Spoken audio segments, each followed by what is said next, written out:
Morning once again, and happy Sabbath. So we've been studying the book of Ecclesiastes, and today we're going to end our study in the book of Ecclesiastes. There's much more we could draw from it.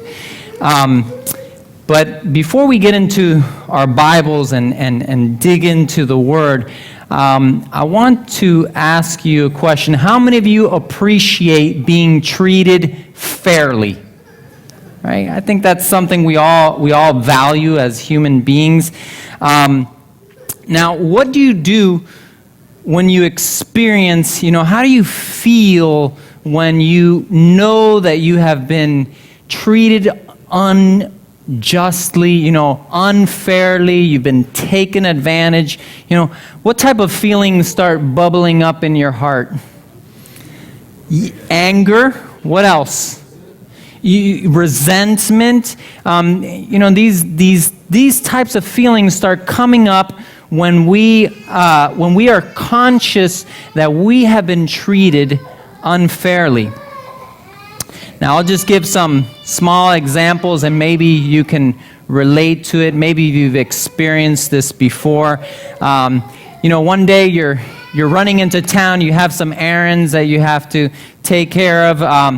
You're driving. Someone cuts you off on the road, and so you kind of get startled, and you turn a little bit over to the side, and you end up hitting some junk that was there on the side of the road, and then you're getting frustrated. You pull over to the side to stop to just assess the damage and look at what happened, and you get out of your car and you look, and it was just a little scratch, but you notice that where you happened to pull off on the side of the road, there were some nails, and now you have a flat tire, right? Your day is just going from bad and getting worse.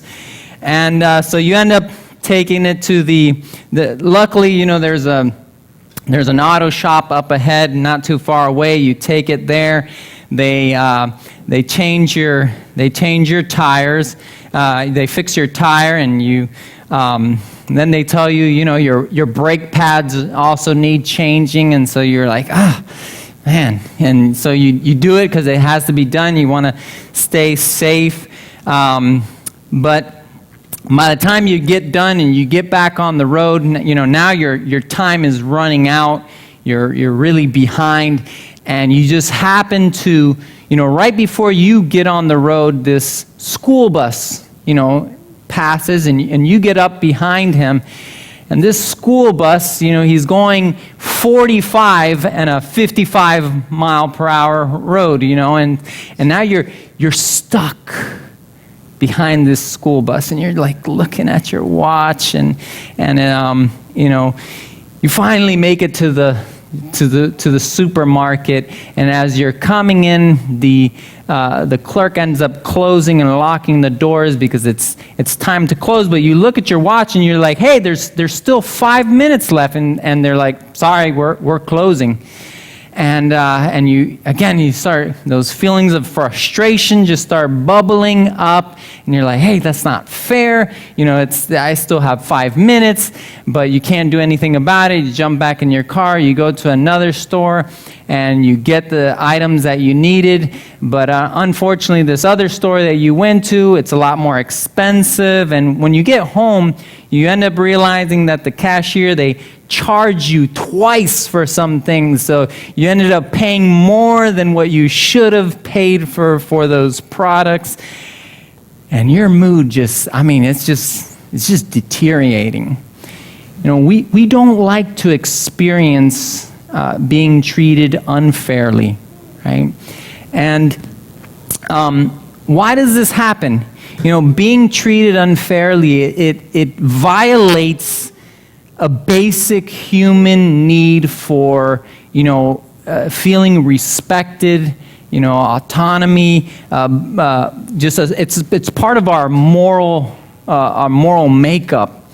We are expected. God has programmed us with a sense of what is right and an expectation that things in this world and people will treat you rightly, right, with dignity and fairly. And so we're designed to expect fair treatment.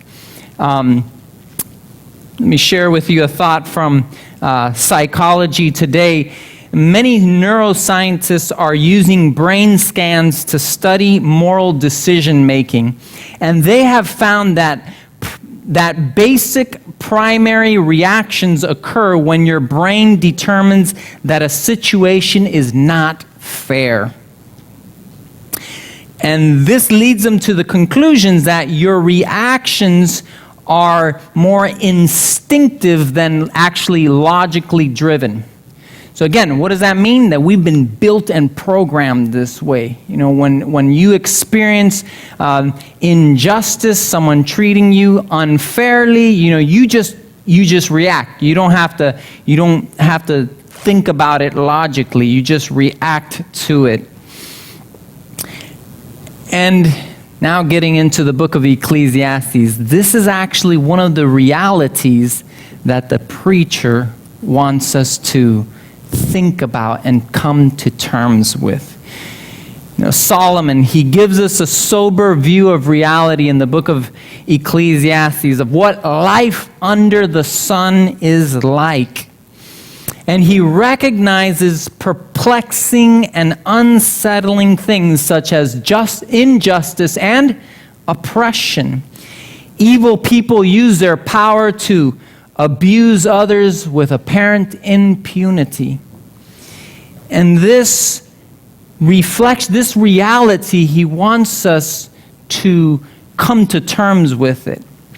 In Ecclesiastes chapter 4, verse 1, Ecclesiastes chapter 4, verse 1, he tells us, "So I returned and considered all the oppression that is done under the sun. And behold, the tears of such as were oppressed, and they had" what? "No comforter. And on the side of their oppressors there was power, but they had no comforter." That's unfair. That's unjust. Why does that happen? He sees a world where unexpected reversals of fortune occur without explanation. He tells us in Ecclesiastes chapter 8, verse 14. Ecclesiastes 8:14. "There is a vanity which is done upon the earth, that there be just men unto whom it happeneth according to the work of" what? "Of the wicked. And again, there be wicked men to whom it happeneth according to the work of the righteous. I said that this also is vanity." Again, remember the preacher, he's talking to us about life under the sun. And in our previous messages, we looked at how, life is very uncertain, right? Just things that we don't think are going to happen end up happening, and that uncertainty is part of this real world that we live in. We also saw that that the things of this life, they cannot fill and satisfy completely and bring us fulfillment and meaning and happiness. And the preacher says he also saw this other vanity, which was, that life is unfair. What should happen to the righteous person, it actually happens to the wicked person, right? The righteous person, they should prosper, right? Because they're doing everything right. They're going by the book. And yet, bad things start happening to them. And that bad person, that wicked person, that, who steals and, does all these bad and immoral things, and he's just having a great life, right? He's just prospering.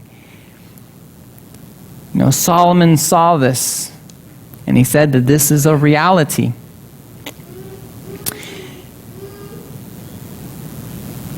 And these types of things, sometimes they just don't make sense for us.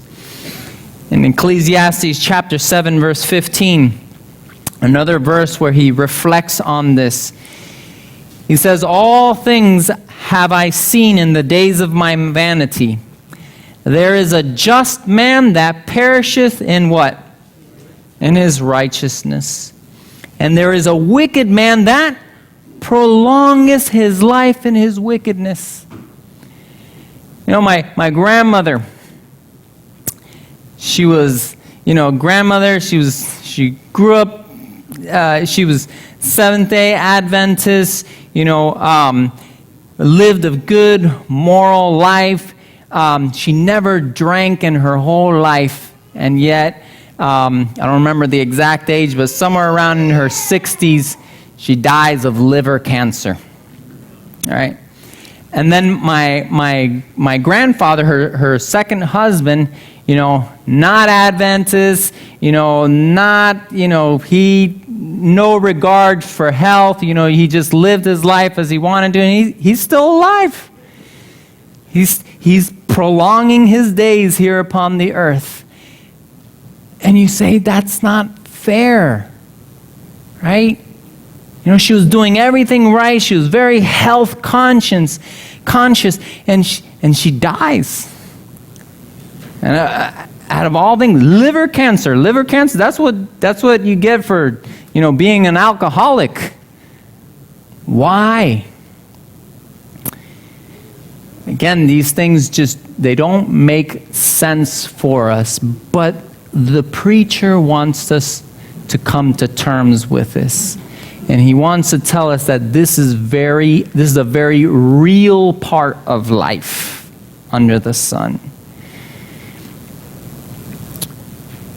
The preacher will not only help us to come to grips with this reality, but he wants to help us to develop skills for coping in this life, which is many times unfair. This is what we need to develop because we live in a fallen world.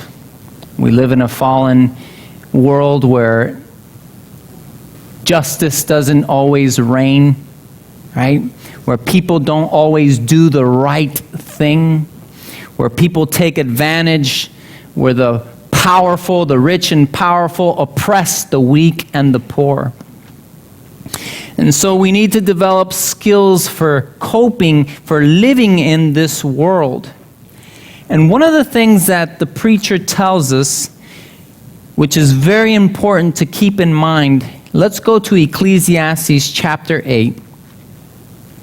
And we're going to read verses 11 through 13. And I want you to notice what the preacher tells us here. Ecclesiastes chapter 8, beginning with verse 11. He says, because sentence against an evil work is not executed speedily, therefore the heart of the sons of men is fully set in them to do evil. Unfortunately, because bad people, wicked people don't always reap immediately, right? The evil that they've done, they don't get consequences for their sins immediately. So what does that do for them? It just keeps them going in their wickedness, right? They get emboldened and they keep doing wickedness. Verse 12, though a sinner do evil 100 times and his days be prolonged, what does the preacher tell us? Yet surely I know that it shall be well with them that fear God, which fear before him. But it shall not be well with the wicked, neither shall he prolong his days, which are as a shadow, because he feareth not before God. And here he starts helping us, how do we come to grips with this reality? Well, first of all, he tells us that, guess what? He's looking at the end of things. And towards the end, if you look at the end, he says, I know that it will be well for the righteous, but it's not going to be well for the wicked. But again, he's looking at beyond this life. And what gives them this sense of surety that it's going to go well for the righteous and it's not going to go well for the wicked is the reality, it's the certainty of the judgment. Let's turn to Ecclesiastes chapter 3.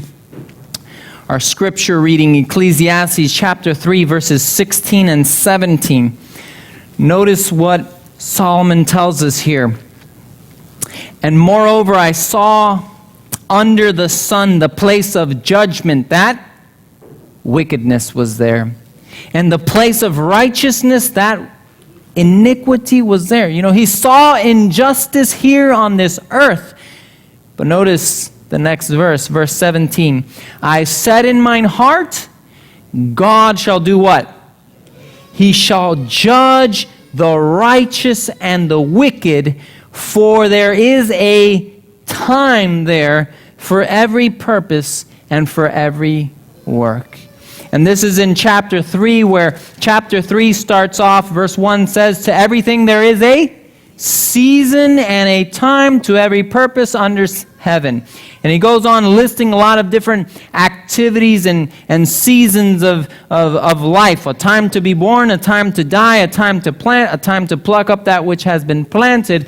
And at the end of this poem about time, he assures us that there is also a time for judgment.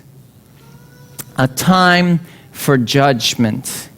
Now, most of what the preacher has been telling us about life under the sun has been based on his observations, right? On what he has seen, on what he has experienced.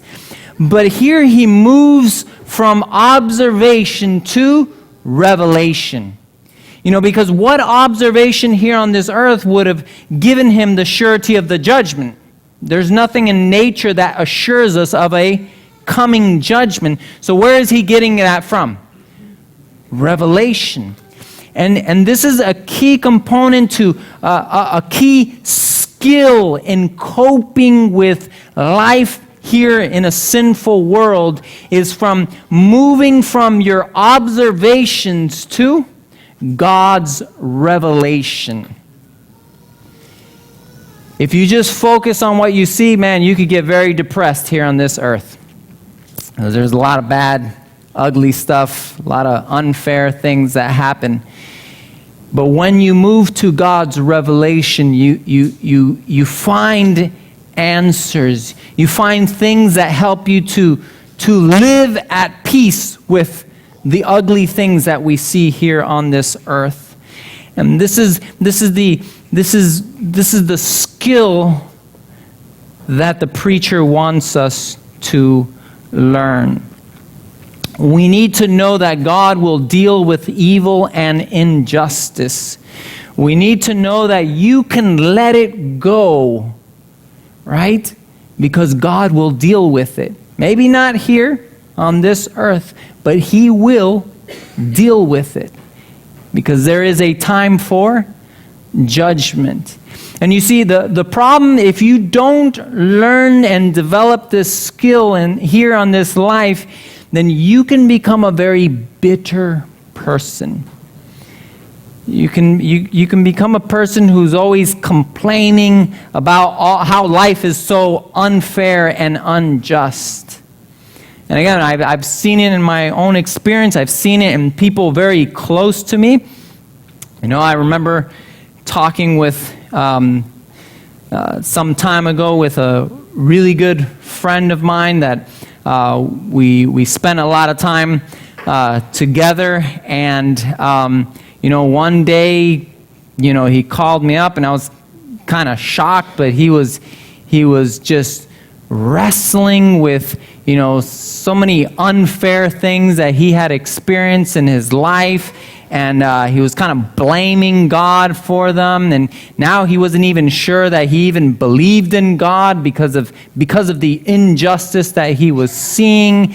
And I remember one of the there was different things that were happening in his life, but then he goes off even farther from his own life, and he's African American, and he started talking about how African Americans were treated with injustice, and they were slaves here, and all those things are true, right?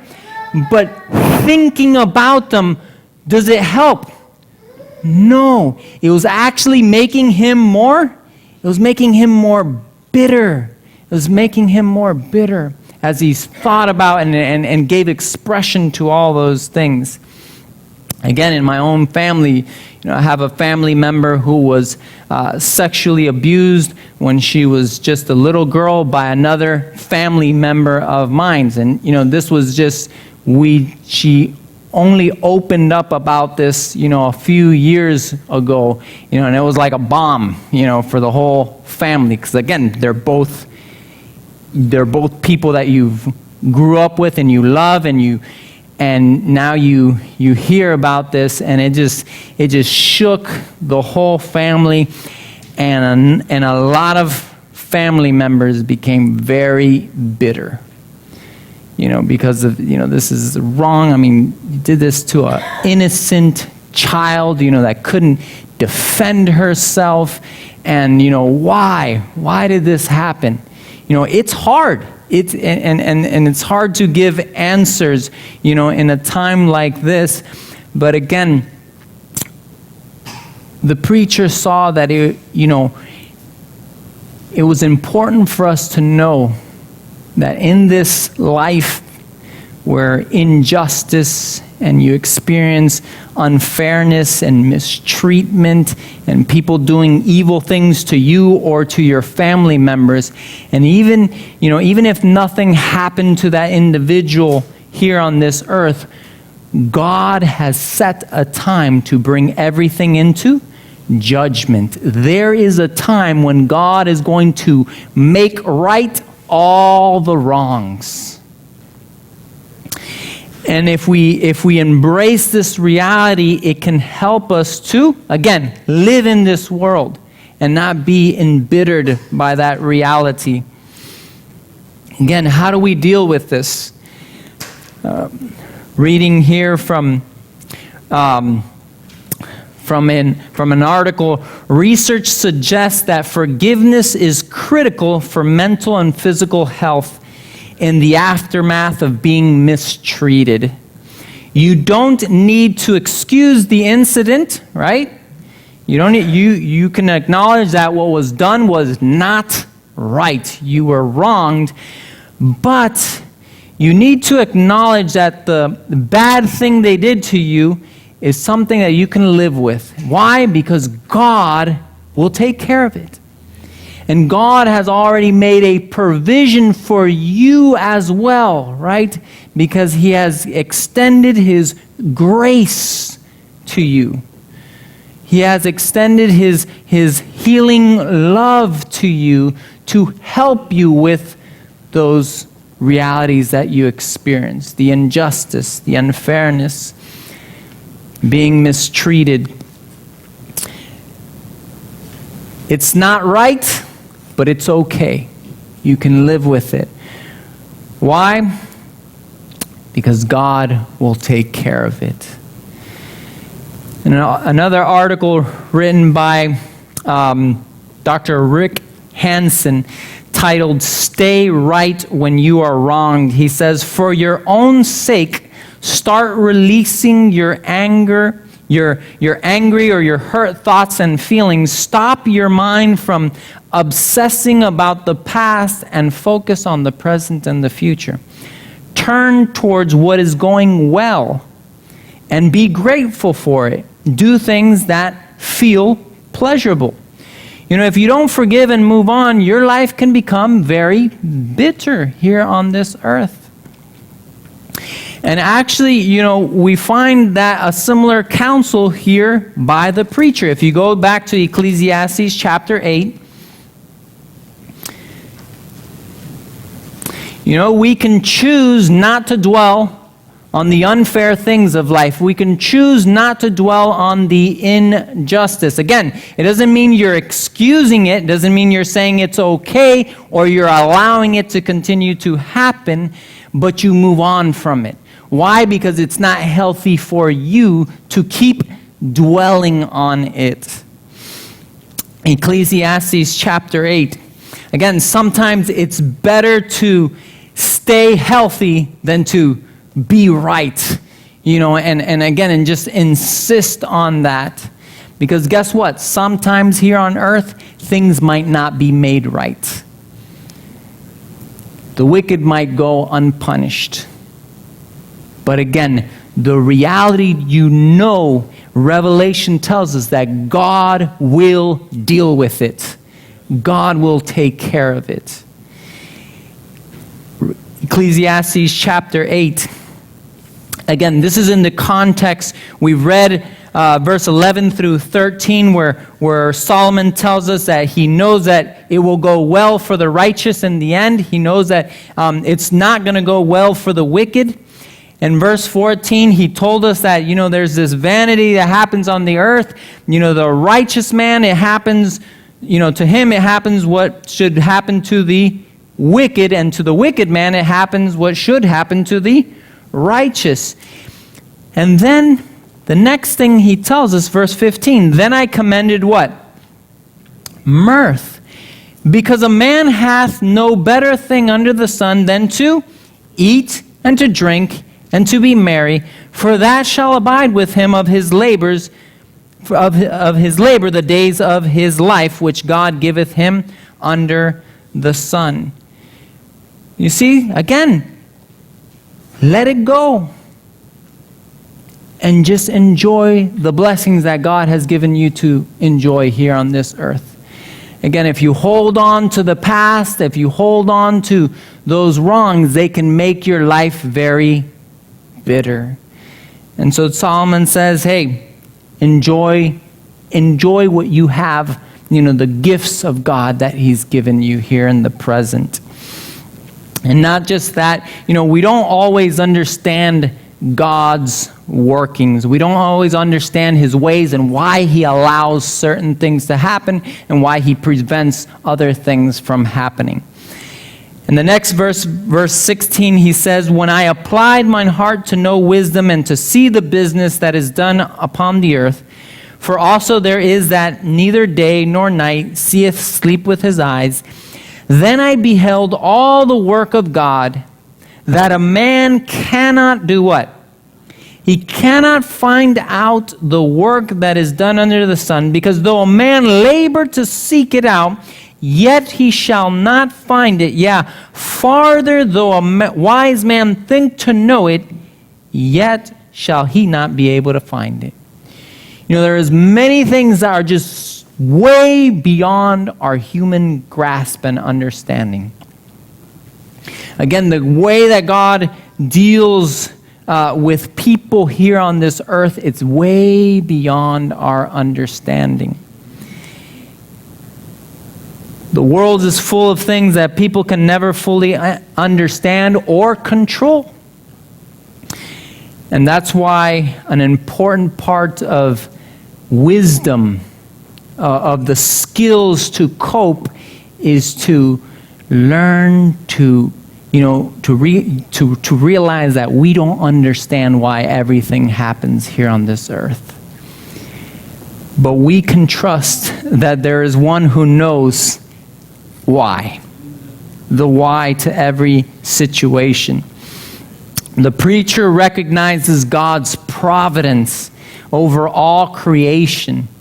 He knows that that providence is related to all to all those enigmatic and inexplicable aspects of life. Why this happens? Why did this? Why is the wicked person prospering? Why is the righteous person, not prospering? All those questions, that to us they appear confusing. They bring disappointment. They bring struggle to us. But part of wisdom is learning to let God be God and to know that He is in control of everything. The story of Job teaches us this great lesson. That was Job's struggle. He wanted to know why Why is this all happening to me? I don't deserve this. This is unfair. And you know what? God never answered him. He never told him why. The book closes and Job never know. We know why, right? We have chapter 1 and 2 of Job that tells us exactly why all this is happening. Why he's experiencing this unfair treatment in his life. Job never knows. And we need to be careful that we don't become like Job's friends, right? Job's friends thought they knew why, right? And they were there to convince Job that, you did something bad to deserve this. In the judgment, all of life's perplexities are going to be made known. We're going to find answers to those why questions in the judgment.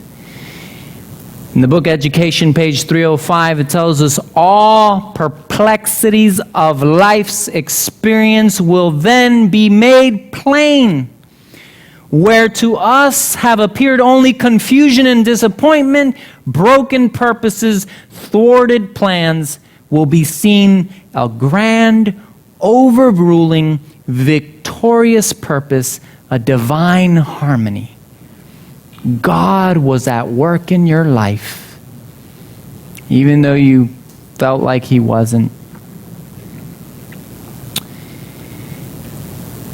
The preacher wants to give us the assurance that the unfairness of this life, the injustice, will be dealt with in the judgment.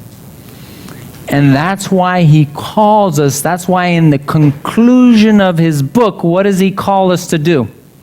Turn there, Ecclesiastes chapter 12. In Ecclesiastes chapter 12, verse 13 and 14, he wraps it all up. He says, let us hear the conclusion of the whole matter. Fear God and keep his commandments, for this is the whole duty of man, for God shall bring every work into judgment with every secret thing, whether it be good or whether it be evil. You see, while injustice takes place here on this earth, guess what? God is taking note of it. In Ecclesiastes chapter 5, verse 8, again, here we see this certainty that the preacher had. Ecclesiastes chapter 5, verse 8, he tells us, if thou seest the oppression of the poor, and violent perverting of judgment and justice in a province, marvel not at the matter.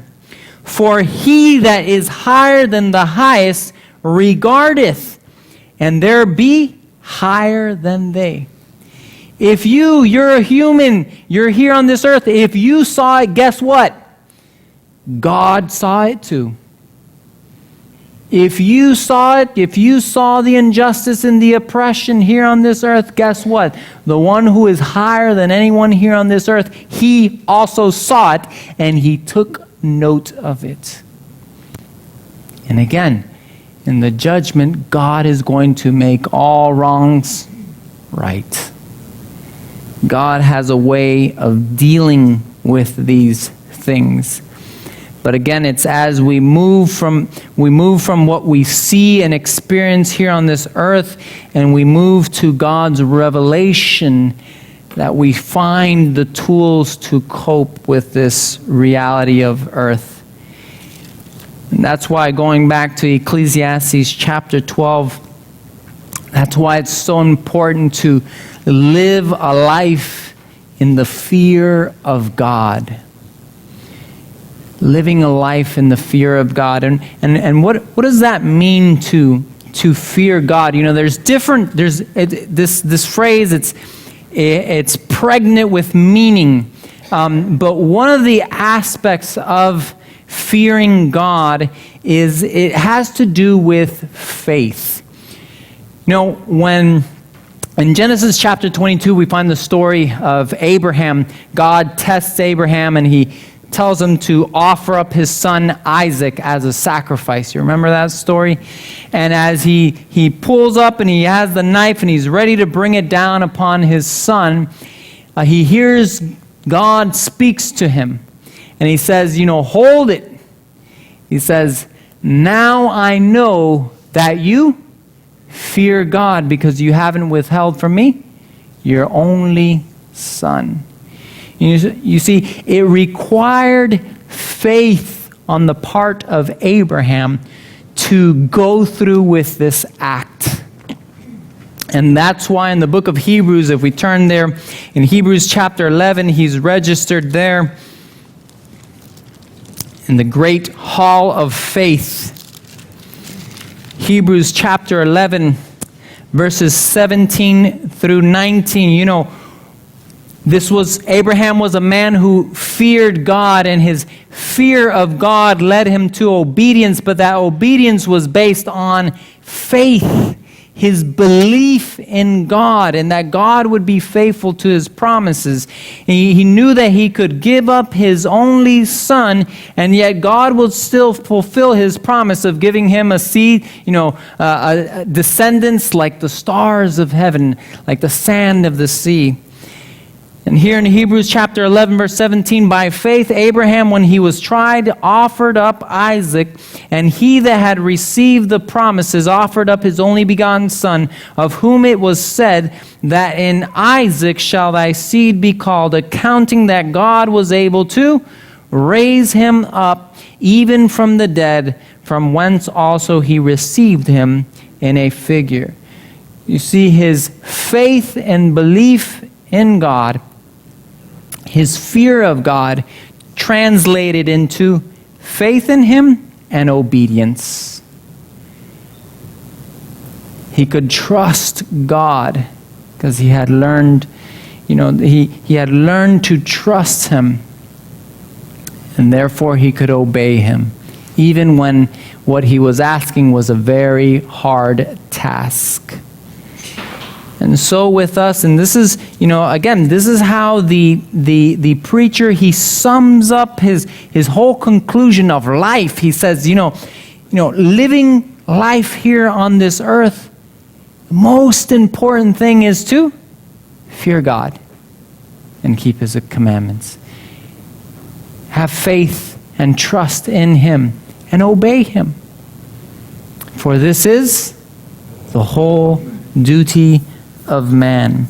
Wisdom calls us to live according to God's instructions and leave the outcomes of all the things that happen in life to him.